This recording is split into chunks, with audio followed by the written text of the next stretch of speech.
ইতিহাস বদলে যায়। আমার উপরে ছাইরা দেন, দেশের মানুষ যদি তৈরি থাকে তাহলে মাহমুদ ভাই আসবেন এই দায়িত্ব পালন করতে। প্রথম ভালো হইতেছে বিএনপি আগামী সরকার গঠন করতে পারছে কিনা, এটা বিরাট সন্দেহের মধ্যে পড়ে গেল। ধরেন এনসিপি আর জামাত ঐক্য হইল, ওইদিকে বিএনপি নিজের ভোটের সাথে আওয়ামী লীগের ভোট আর জাপার ভোট মিলে একটা হাড্ডাহাড্ডি লড়াই হইল, তাও কি বিএনপি বা এনসিপি জামাত ক্ষমতা আসতে পারতেছে? না, পারতেছে না। কারণ 62.5% মানুষ জামাত বিএনপি এনসিপি কাউরে, এই 62.5%-এর ভয়েস হয়ে উঠতে পারবে যারা, তারাই আগামী সরকার তৈরি করবে। তাইলে কিভাবে এটা গড়ে উঠবে? বাংলাদেশ একটা রাজনৈতিক ফ্রন্ট গড়ে উঠবে। প্রকৃতি শূন্যতা পছন্দ করে না, এই 62% মানুষের একটা ফ্রন্ট গড়ে উঠবে। এই মানুষকে ভয়েস দিতে হবে, এই ফ্রন্ট দেশের নির্বাচনে জিতে আসবে। কিভাবে? ধরেন কয়েকটা ব্রড ইস্যুতে যদি একটা ঐক্য হয়। 1 নাম্বার, বাংলাদেশে ভারতীয় আধিপত্যবাদের অবসান হবে। 2 নাম্বার, স্বাধীনতা, সার্বভৌমত্ব, জাতীয় মর্যাদা এবং আঞ্চলিক অখণ্ডতা অক্ষুণ্ণ রাখতে হবে। 3 নাম্বার, আওয়ামী ফ্যাসিবাদের চিরস্থায়ী অবসান ঘটাইতে হবে। 4 নাম্বার, একটা ইনসাফ ও সাম্যের বাংলাদেশ বানাইতে হবে। তো এই ইস্যু নিয়ে যদি ফ্রন্ট হয়, তাহলে এই 62.5% সেই ফ্রন্টের সাপোর্টার হয়ে যাবে। এন্ড কইতে পারেন এমন কোনো ফিগার আছে যে এই ফ্রন্টের নেতৃত্ব দিতে পারবে? আছে, অনেকেই আছে। আমি আজ একজনের নাম বলবো, মাহমুদুর রহমান। উনি এই ফ্রন্টের নেতৃত্ব যদি দেন, সবাই ওনার পাশে এসে দাঁড়াবে। ইলিয়াস, কনক, পিনাকির কথা বাদই দেন, এরা মাহমুদ ভাই আওয়াজ দিলে ঝাঁপে পড়বি। এর বাইরে হেফাজত, ইনকিলাব মঞ্চ, আপ বাংলাদেশ, এবি পার্টি, ইসলামী শাসনতন্ত্র আন্দোলন, এরা সবাই এসে দাঁড়াবে। এটাই হয়ে উঠবে রাজনীতির মেইন স্ট্রিম। এনসিপি আর জামাতের কোনো অপশন থাকবে না এই ফ্রন্টে জয়েন না কইরা। বিএনপিও আসতে পারে এই ফ্রন্টে, স্বাগত জানাই আমরা। এই ইস্যুতে ঐক্য হইলে ওয়াই নট, কিন্তু সিট যা দেব মাইনা নিতে হবে। এই ফ্রন্ট মানে বিএনপির বিরুদ্ধে যাওয়া না, কিন্তু বিএনপির বিরোধিতা করাও না, বরং অ্যান্টি ফ্যাসিস্ট, অ্যান্টি ইন্ডিয়া সমস্ত শক্তিকে একটা কমন গ্রাউন্ডে নিয়ে আসা। আমি তো চাই বিএনপির আলতাফ হোসেন চৌধুরী ভাই উনি জিতে আসেন, ইয়াংদের মধ্যে শহীদুদ্দিন চৌধুরী এনে জিতে আসুক, আমি এটা চাই। কিন্তু রুমিন ফারহানা হারুক, হাবিবুর রহমান হাবিব হারুক, ফজা পাগলা হারুক। আমি যদি ইলেকশনের আগে দেশে যেতে পারি, আমি আলতাফ ভাইয়ের এলাকায় গিয়ে ক্যাম্পেইন করে দিয়ে আসবো, যেন উনি যেতে ধানের শীষের ক্যাম্পেইন করে দিয়ে আসবো।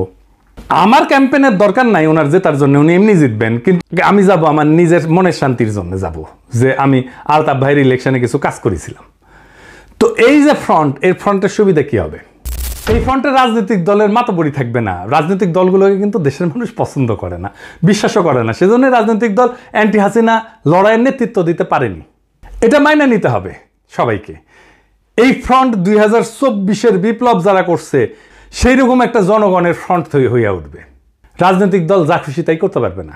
এনসিপির বালখিল্যতা, জামাতের রাজনৈতিক ভুল, অন্য ছোট দলের ন্যাশনাল ইম্প্যাক্ট তৈরি করার অক্ষমতা সব দূর হয়ে যাবে। এক নতুন আশায় দেশবাসী বুক বাঁধবে, সারা দেশে এক নতুন আশার সঞ্চার হবে।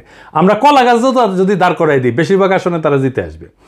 আমরা বিএনপির ট্রু ন্যাশনালিস্ট নেতাদের আসনে কোনো প্রার্থী দেব না। আমাদের মার্কা হবে বাম্বু, বাম্বু, বাম্বুর দাবরা নিতে দেশকে আবার সঠিক রাস্তায় নিয়ে আসবো। এই 62% থেকে বাংলাদেশের আগামীর রাজনীতি উত্থিত হবে। এখন প্রশ্ন হচ্ছে, মাহমুদ ভাই কি রাজনীতিতে এভাবে আসতে রাজি হবেন? না, হবেন না। ওনারা যারা চেনেন তারা জানেন উনি হবেন না। এই ভিডিও দেখার পরে উনি আমার ফোন দিয়ে ঝাড়ি দিবেন, বলবেন এসব কি পাগলামি শুরু করিস, আমি আমার দেশ নিয়ে আসছি, আমার বয়স হয়েছে। তো যাই হোক, উনি যাই বলুক। সক্রেটিস বলছিলেন সেই নেতাই শ্রেষ্ঠ নেতা যে অনিচ্ছুক নেতা। মাহমুদ ভাই অনিচ্ছুক নেতা, তাই উনার বাংলাদেশের সেরা নেতা হওয়া সম্ভব। এইটারে বলে সিনাটাস আর্কিটাইপ। কঠিন লাগিচ্ছে হ্যাঁ কথাটা শুনে, টার্মটা শুনে, কিন্তু এটা খুব মজার ইতিহাস আছে, আসেন শুনি। উনার নাম ছিল লুসিয়াস কুইন্টিয়াস সিনসিনাটাস। 458 খ্রিস্টপূর্বাব্দে একজন রোমান সম্রাট ছিলেন তিনি। এই গল্পটা শুরু হয় একটা গভীর সংকট দিয়ে। রোমান সেনাবাহিনী কনসাল মিনুসিয়াসের অধীনে প্রতিবেশী উপজাতি ইকুইদের দ্বারা অবরুদ্ধ হয়ে পড়ে এবং ধ্বংসের মুখোমুখি হয়। রোম শহর আতঙ্কিত হয়ে যায়। এই চরম মুহূর্তে সিনেট মরিয়া হইয়া, উনি প্রাক্তন সেনাপতি ছিলেন সিনসিনাটাস, ওনাকে সম্রাট হিসাবে নিয়োগের পক্ষে ভোট দেয়। উনি তখন অবসর জীবনযাপন করেছিলেন এবং কৃষিকাজ করেছিলেন। সিনেটের একটা প্রতিনিধি দল তার ছোট খামারে পৌঁছায়, সেখানে তাকে তার জমিতে লাঙল চাষ করতেছে দেখে। দেশের ডাকে সাড়া দিয়ে সিনসিনাটাস একটা নতুন সেনাবাহিনী গঠন করে এবং অসাধারণ সামরিক অভিযানে একদিনের মধ্যে ইকুইদেরকে পরাজিত কইরা অবরুদ্ধ রোমান বাহিনীকে উদ্ধার করে রোম শহরকে রক্ষা করে। 6 মাসের জন্য ওনাকে সম্রাট বানানো হয়েছিল, কিন্তু 15 দিন বা 16 দিন পরে উনি ক্ষমতা চাইরা আবার চলে যান, ওনার ক্ষেতের মাঠে চলে যান কৃষিকাজ করতে। জর্জ ওয়াশিংটনের হিস্ট্রিও কিন্তু এরকম। উনিও কৃষিকাজ করতে চলে গেছিলেন, ওনাকে ধৈর্য এনে প্রেসিডেন্ট বানানো হয়েছে। জিন্নাহ 1930 সালে হতাশ হয়ে কংগ্রেস রাজনীতি ছেড়ে দিয়ে লন্ডনে যে ওকালতি প্র্যাকটিস করেছিলেন, প্রচুর ভালো প্র্যাকটিস করেছিলেন, কিন্তু খুব পসার হয়েছিল, জমজমাট প্র্যাকটিস, বিলাসবহুল জীবন ছিল। ওনারা ধৈর্য এনে মুসলিম লীগের নেতা বানানো হয়েছে, আর ভারতবর্ষের ইতিহাস বদলাই গেছে। এই যে আমাদের হাসান সৈয়দ সোহরাওয়ার্দী, তারও কিন্তু এরকম কাহিনী আছে। ওনার বোন বেগম শায়েস্তা ইকরামুল্লাহ সোহরাওয়ার্দীর লেখা জীবনীতে আছে 1933 সালে সোহরাওয়ার্দী সিদ্ধান্ত নিল আর রাজনীতি করবেন না। ট্রেনে করে ভাইয়ের সাথে বোম্বে থেকে কলকাতা ফিরতেছিলেন। প্রোগ্রাম ছিল স্টেশনে নেমে বাসায় ফিরে রেস্ট নেবেন এবং ঘর সংসার করবেন। তো ওনার বড় ভাই ওনাকে ট্রেনে প্রতিজ্ঞা করেছে আর কখনো রাজনীতি করবা না। উনিও বলছেন আর করবো না ভাই। তো যাই হোক, হাওড়া স্টেশনে নামার সাথে সাথে হাজার হাজার মানুষ ওনাকে ঘিরে ধরে আল্লাহু আকবর, সোহরাওয়ার্দী জিন্দাবাদ স্লোগান দেওয়া শুরু করে। ওনার মাথায় নিয়ে মিছিল করা শুরু করে। কাম শেষ, উনি রাজনীতিতে স্থায়ী হয়ে যান। ইতিহাস বদলে যায়। আমার উপরে ছাইরা দেন, দেশের মানুষ যদি তৈরি থাকে তাহলে মাহমুদ ভাই আসবেন এই দায়িত্ব পালন করতে। আর কারা থাকবেন না আমার কইলাম না, কইলে এখনই লাভ দিয়ে উঠবেন। আমি বলছিলাম অপ্রত্যাশিত ঘটনা ঘটবে, সেই ঘটনার জন্য তৈরি হন, আমরা ইতিহাস সৃষ্টি করব অচিরেই। বাংলাদেশের রাজনীতি এখন এক সন্ধিক্ষণে দাঁড়ায় আছে।